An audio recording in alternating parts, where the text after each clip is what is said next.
Welcome to Beyond the Bio with Terra the Connector, a podcast about people behind the success stories. I'm Terra Chody, entrepreneur, host, and passionate connector, and I believe that behind every achievement, there's a journey filled with lessons, courage, and connection. This show isn't about filters, highlights, or titles. It's about the real stuff, the risk, the growth, and the relationships that shape who we become. Because success isn't just what you do, it's who you are beyond the bio. Welcome to another episode of Beyond the Bio, and I'm here with our special guest, our event vibe curator for Real Producers, Mr. Todd Everett. I like that word, special. Appreciate it. Thanks for having me. So let me give you a little bit more formal introduction. So Todd, he is someone who truly knows how to create an experience, not just play music. I think anyone can just play music. But Todd, he is DJ extraordinaire, entrepreneur, founder of the Todd Everett Experience. And he has spent years elevating weddings, corporate events, private celebrations through intentional music and real connection. But beyond the turntables, we're here today with Beyond the Bio to find out a little bit more about Todd behind the scenes. And thank you again for being on the show. Thanks for having me. This is scary because I'm really a private person. Oh, no. Well, today we're going to, we'll dive in as deep as you want. And real quick, this episode is sponsored by Together Event Venue, which you've DJ'd at before, Hi, right? Kim. So they are our sponsor, and I'll talk a little bit more about them at the end. But let's start off. So Todd, owner of the Todd Everett Experience, and Yes. tell the viewers a little bit more about your business, and we'll start there. So the Todd Everett Experience is an exclusive boutique DJ brand. We specialize in mobile DJ services, photography, and photo booth services. So we service all types of events, mostly wedding and corporate events, but not limited to. So we do private events, milestone celebrations like birthdays, retirement parties. We do school events, proms, homecomings, things like that. And we also service the corporate space with anything from DJ services to just sound support for meetings, conferences, and panel discussions. And you're an awesome MC, by the way. Thank you. Like, you know how to get the crowd going.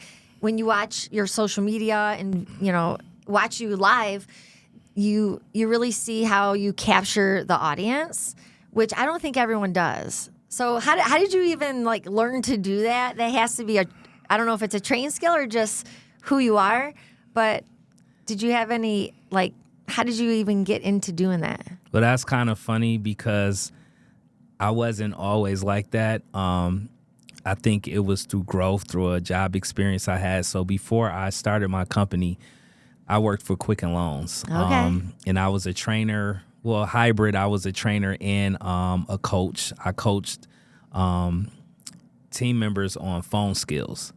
So when I first went to Quicken Loans, I was actually, what did they call it? I was an account advisor. We basically called people regarding their default mortgage payments.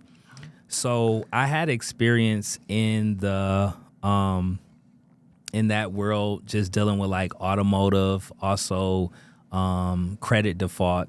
So when I came to Quicken Loans, I had a unique approach to doing the actual job, and it became something that was noticed by quality assurance and also upper management. So they offered to create a role for me to coach other team members on how to talk on the phone, because I was doing unique things like not getting just one payment, but getting them to pay a payment, set up auto draft, or just using different techniques that I learned. So to kind of fast forward, when they created that role, one of the things that my team leader at the time had said is, we have to put you in a room with upper management and a lot of other team members to just explain what this new role is and how it will benefit the default team.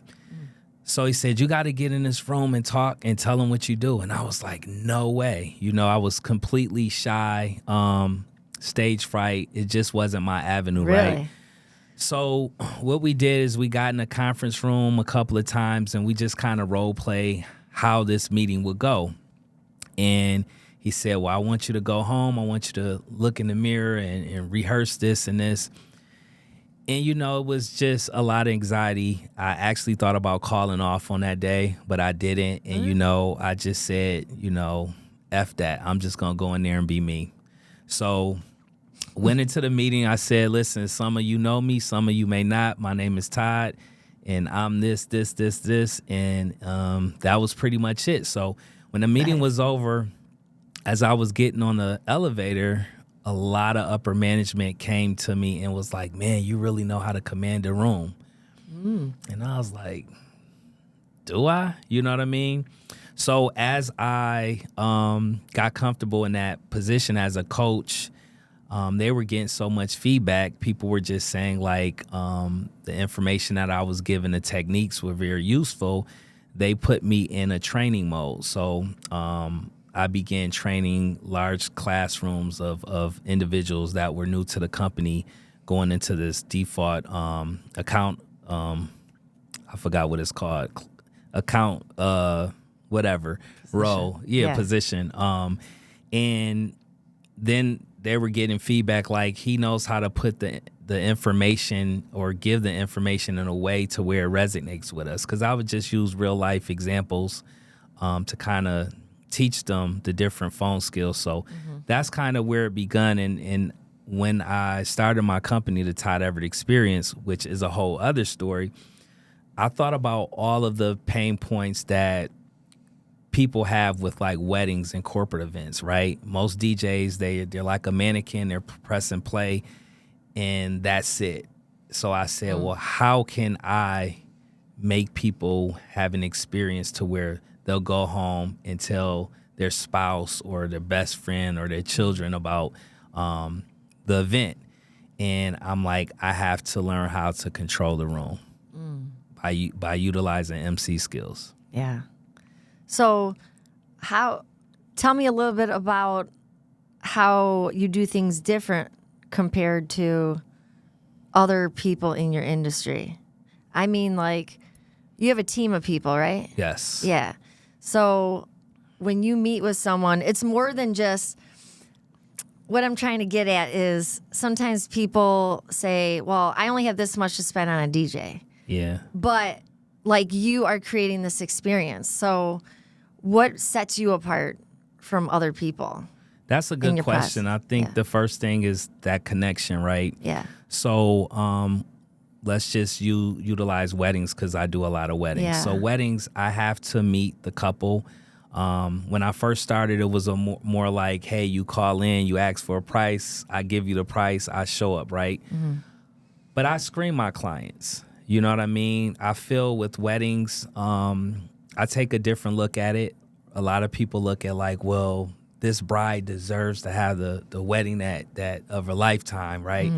But as an entertainer, I have to be in a certain space to provide what will give you that end result, right? So if I'm at your wedding and I'm not having a good time, then it doesn't make sense for me or you. So I like to screen the clients, meet with them so I can see if it's a great personality fit. If I can see that this couple is fun, if I can really see the connection between them two. Because if I don't, that wedding, even though it's like 6 hours, it's going to feel like 24 hours, right? And it's going to go a long way. So a lot of people think the experience is like what happens on the dance floor during a party, but the experience starts like as soon as we meet. Is there any wedding or corporate event that has really stood out to you over the years that is like one you'll never forget? Yeah. So, and this was a challenging event. It was a wedding at the War Memorial. The couple was not from Detroit. They wanted to get married in Detroit because they wanted a venue along the water. So the War Memorial was a event space that they found and they really love. So the couple lived in Brooklyn, New York. I believe the groom's people were like from Kenya. It was people from everywhere, Texas, Atlanta, wow. New York, right? So this was a unique situation because they didn't want the traditional cocktail hour dinner and dancing. They wanted a strolling dinner where it was no tables. So people, they had like little small couches, love seats and stuff, but pretty much after the ceremony was over, there were little food stations and people were just like moving around the room the entire night. So the party started as soon as like cocktail hour began. Okay. Which is different because usually as a wedding DJ, maybe 3 hours of that time you're really like DJing. So I had to like really DJ from the start. And it was challenging because there weren't any seats. People were like standing up, so you really had to entertain them, right? Oh, wow. And one of the things that's challenging, and a lot of people doesn't realize this, is that people respond and listen to music differently depending on where you're from or where you're at. So like in Michigan, people ballroom a lot. They do a lot of hustles. If I was to go on the East Coast, New York, Philly, you put on a hustle record, they're going to kind of look at you sideways. You know what I mean? So I had to basically entertain people from all of these different geographical spaces, right? And that was like a hard challenge, but we blew the roof off that place. It was very memorable.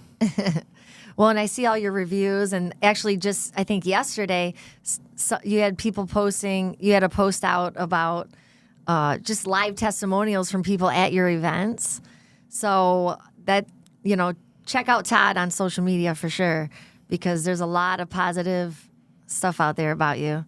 Now, where's the furthest tell me about some of the locations you've worked at.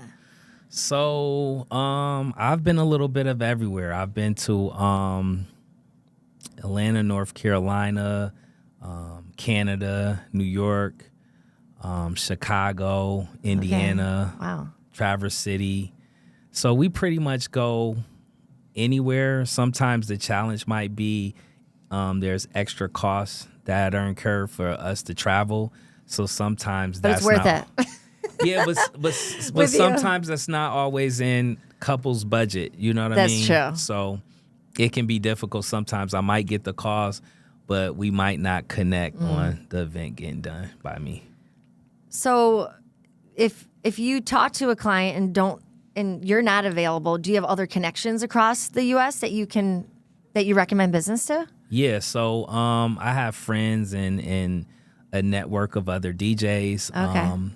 But I'm a little bit different when it comes to that. Like I always tell my couples, like I'm only gonna refer you to somebody that I would use myself. Because a lot of people, they do good work, but their service isn't in line. Their attitude. I'm real big on attitudes. You know what I mean? So if I refer you to somebody, I want it to feel like it's an extension of my brand. Yeah, no, I like that.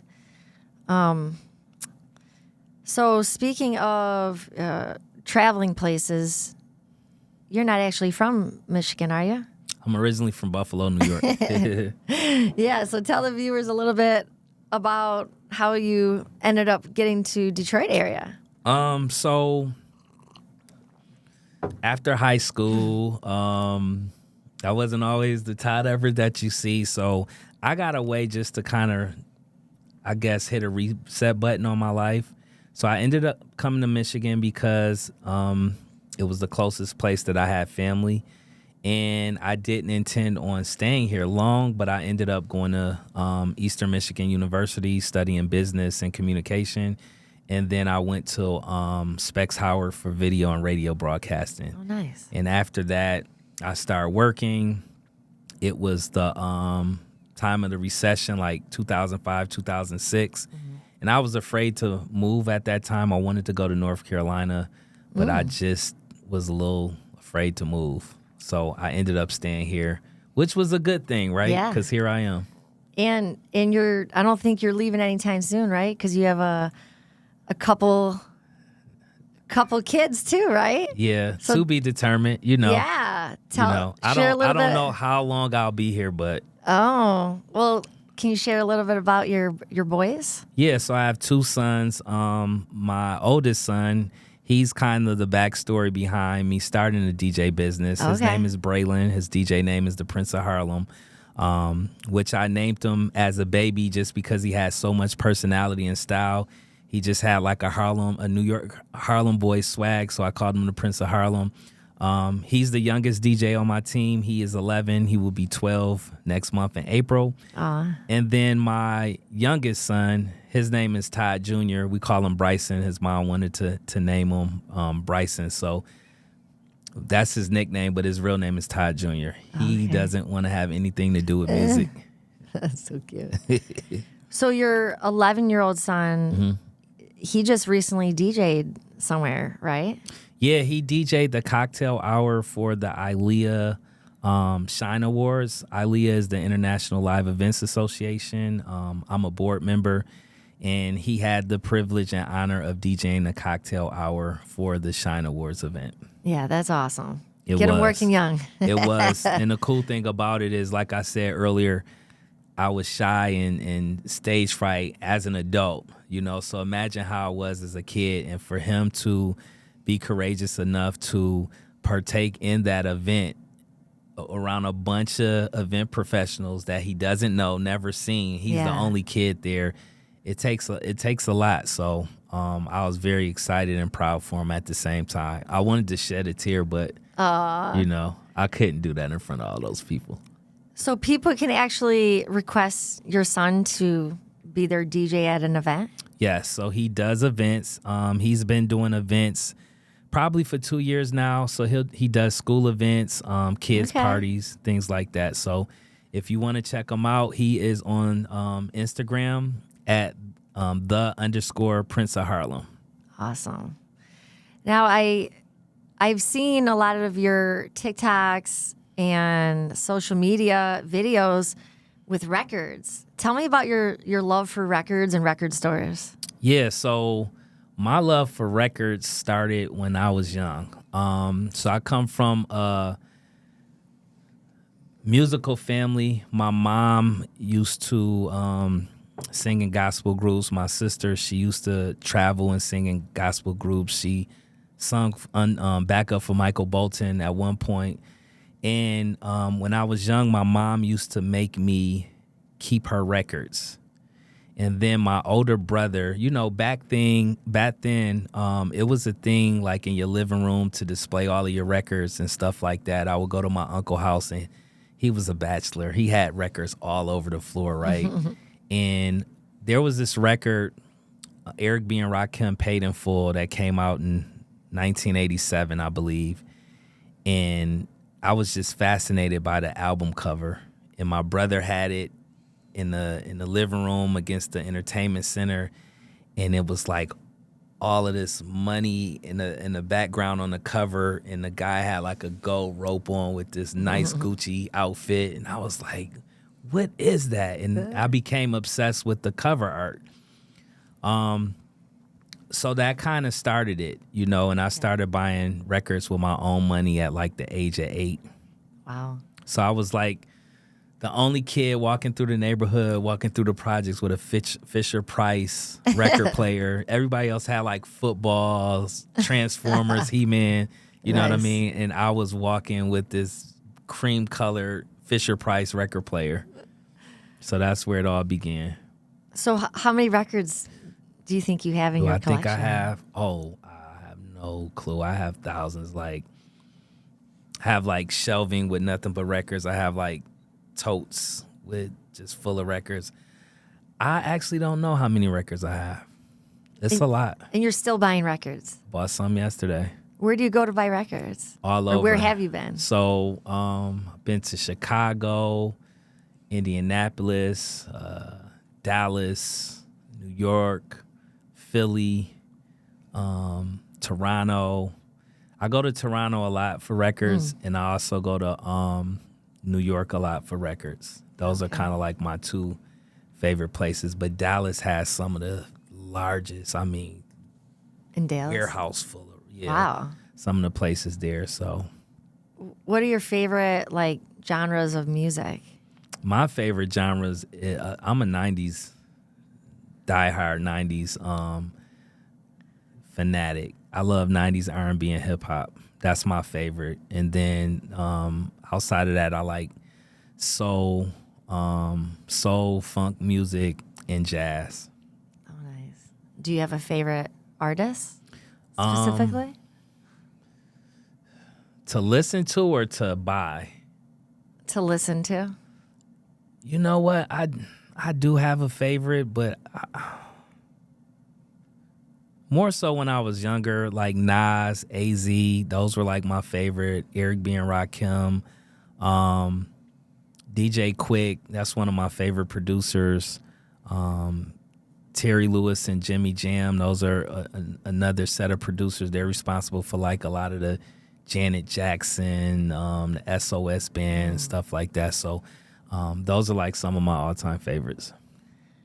So besides music and your business and your boys, what else do you do besides, what are your other interests? I'm a workaholic. I hate to say it. I'm a workaholic. One of my challenges has kind of been balancing life with work. The flaw in that is that I do what I'm passionate about, Right. music. So like a lot of times it's work, but it's really not, because that's my hobby. That's what I've loved since I was a baby.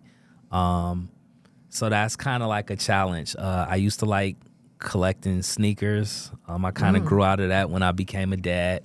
But other than that, I like being around people. I'm kind of an introvert though, but I just like to be around good energy. Yeah. I don't really have to be doing nothing really exciting. You know what I mean? I could be on the porch with a drink, reading a book, or just having a conversation with somebody. I'm a simple person at the end of the day. So what's new and up and coming, or what's something that you're what's up and coming for Todd Everett? So I just started a new brand to my vinyl collection. It's called The Basement Vinyl, and basically I am selling a lot of my collection at the same time still buying more for my own personal collection and to sell off. So I'll be doing my first vinyl show at Eastern Market this coming May, so I'm excited about that. And then I just plan to kind of travel doing that at different record shows. Oh, that's cool. I'm excited about it because it's a lot of, it's to the point now where it's like I have to somehow support my habit because I spend a lot of money on records. A lot. How much is an average record now? It varies because depends. like records has come back. So like even a lot of people don't even have record players that buy records, It's like we got on this MP3 kick for so long, and now a lot of people just want the tangible music in their hand, and they also use it for aesthetics, like, with podcasting, with like social media, YouTube. People want that background with vinyl and music. So records can get real expensive, so it just depends. Like, you can get a record for $2. You can get a record that's like $300. Yeah. It just depends on what it is and the availability of it. Then you have the reissues. A lot of stores now are selling records. Like you can go into Target, Best Buy. Oh. All I pretty much buy is originals. I'm an OG. I like the originals. So I've spent, I think the most I probably spent on a record might have been like $200 for a single record. Wow. Which record was that?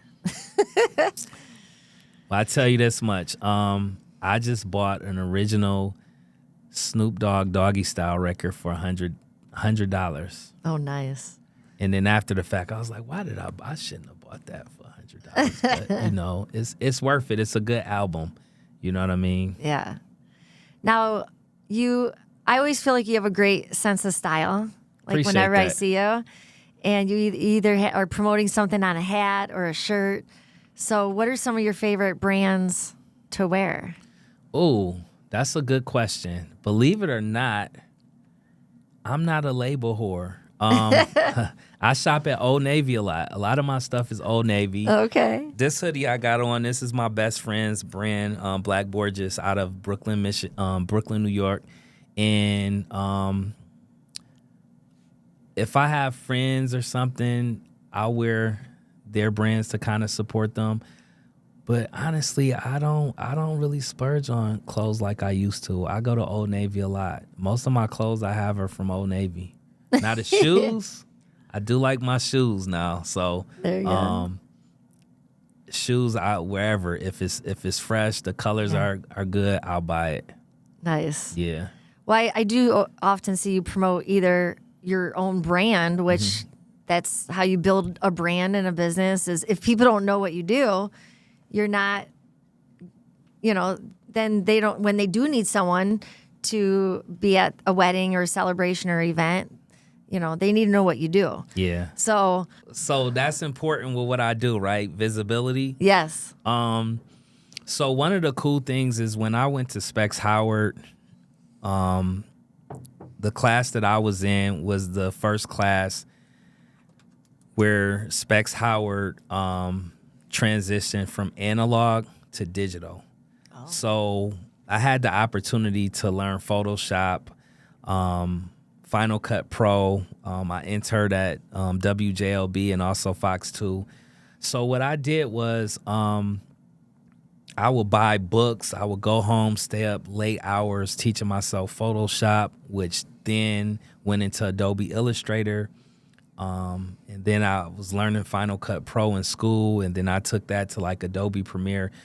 So when I started my business, I had the ability to like create logos, to make videos, to make flyers. This is pre-Canva. This is pre-CapCut, right? Yeah. So it gave me an advantage, and like I said, I'm a hustler. I'm a workaholic. Nobody is going to outwork me. So, like, I always tell people, like, I might not have like 10,000 followers, but people definitely know what I'm doing. They definitely see me every time I go somewhere. They're like, oh, I like when you was here. I saw this and this and this, right? Yeah. I might have 2 likes on social media, but when I go places, it's like confirmation that it is working, that people do watch, they do see. So I think that's a important element because it shows like the different range of my brand. We have a diverse portfolio, and I think that's another thing that helps us is that we have clients of all walks of life. Yeah. So you're talking about your social media. So what is the best way for people to get in touch with you? Because you have a few different... The best way for people to get in touch with me is call me. There you go. I like the phone calls. Social media is like, we can create whatever we want.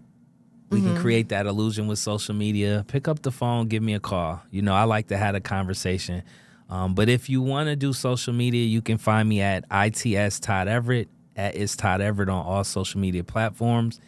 And my company, the Todd Everett Experience, is at the Todd EEXP. And then the Basement Vinyl on Instagram. Instagram. Just Instagram Just for now. Instagram. Okay. So my TikTok page, I'm kind of late to TikTok.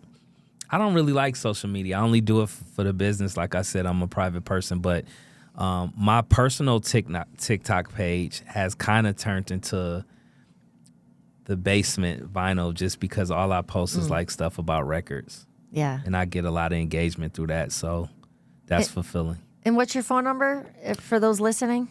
248-808-1902. Listen, please don't call me after 9 because my mom a trip. Well, what else? Is there anything else coming up that you want to promote? I think there was some charity event maybe or something. That passed already. Okay, we did that. Nothing. Anything pretty much if you're getting married and you haven't found your DJ for 2026, you can hit us up. If you're getting married 2027, hit us up. Most of our clients book 1 to 2 years in advance. Also, I just want people to follow me on the Basement Vinyl on Instagram. That's something new that I'm doing, something that I'm really passionate about. Okay. I got a team. It's 6 of us, including me. So a lot of my guys go out for a lot of the events now. I kind of scaled back a little bit. I've been doing it for so long, and self-care is very important to me. So doing the vinyl thing, that's something that I really, really, really am passionate about. Yeah. Yeah. I mean, running your own business, how do you disconnect? I don't think I do sometimes, but I have like self-care days where I do nothing but stuff that makes me feel good. And if it's laying down doing nothing, that's what it is. Yeah. If it's going to the grocery store or you'll probably never find me in the grocery store, but if it's going to like the record store or shopping or linking up with friends or anything that makes me feel good, that's what I do on that day. So that's kind of like my disconnect. And to not feel guilty about it, right? Not feel guilty. Yeah. Unapologetic about it. I think everyone needs a Todd day. A Todd day. That's what Terra we day. can call it. Call it a Todd day, a Terra day. Yes. Yes. Well, I will tell you that we love having you at our events. Appreciate it. We had an event recently where you weren't there. Uh-oh. And there was definitely a different energy and vibe in the room. And you've been with Real Producers for a year now, and you are the one, like, people talk about the energy you bring to our events. So we appreciate you and our partnership. Appreciate it. And I look forward to having you at many more events this year. We got our Breakfast of Champions coming up. I'm excited about that. And for those realtors listening, if you're a realtor or a partner, you can hire Todd to come to an open house, a client appreciation event, hire him for your office party, awards party. I mean, he will definitely amp up the level. I love that you help me MC events because, people are used to hearing me, but you just, amp up the vibe and talk about our sponsors and, it's helpful. So for anyone hosting, he's also super helpful at your events because he can help you control the room, engage the people, and they will talk about. In fact, recently I was at an event and the sound system wasn't working. The DJ wasn't talking to anyone. Oh. And it definitely brought a different vibe. And I was like, gosh, Todd needs to be here. So again, reach out to Todd. Highly recommend. He is our preferred Real Producers event vibe curator. And any last words? And even more than that, come up and speak to me. Say hi. Yeah. Tell me a little bit about what you're doing. I might be able to identify a few ways that, I can help that situation, even if it's like an open house or grand opening, ribbon cutting, Yeah. Oh, yeah, you did a ribbon cutting. Absolutely. I saw you at. Wedding, Of course. we have photography services, photo booth services. Sometimes you might just need sound support. You might be having a panel discussion. Mm-hmm. So we can service all of those needs. Nice. Well, I appreciate you getting on the Beyond the Bio today. Thank you. And connect with Todd. And this episode is sponsored by Together. And actually, you've played there before, right? A lot. I got some crazy stories about that place. Oh boy. Not about the place, but Yeah, it is a beautiful venue It right is. across from Oakland University. You can actually have they can set up an actual chapel, like where you can get married there and then have your whole reception there. I was very impressed with the space, a ton of parking. And whether you're planning a network event, corporate event, wedding, or private celebration, Together offers, and that's the number 2, Gather, offers a modern, flexible space designed to bring people together. And it's the perfect setting for memorable events with great service and an incredible atmosphere. So if you're looking for a place for your next event, check them out at Together More. That's the number 2, Gather More, MORE.com, or call 248-724-6282 and schedule a tour. And again, that's To Gather event venue in Auburn Hills, where exceptional events come to life. And the owner is amazing. Support her. Yes. She's awesome. All right. Well, thank you again. It's over? That's all you want from Todd Everett? We can go another 30. Okay. No, I'm just playing. Thanks for having me. I appreciate it. I had a good time. Thank you so much for spending this time with us on Beyond the Bio. If today's conversation resonated with you, be sure to subscribe so you don't miss future episodes. You can watch the full episode on YouTube or listen wherever you get your podcasts, including Spotify and Apple Music. And if you want more behind-the-scenes content, clips, and updates, be sure to follow us on social media. You can also learn more, connect with me, and explore everything we're building at terratheconnector.com. Thanks again for being here. And remember, success isn't just what you do, it's who you are beyond the bio.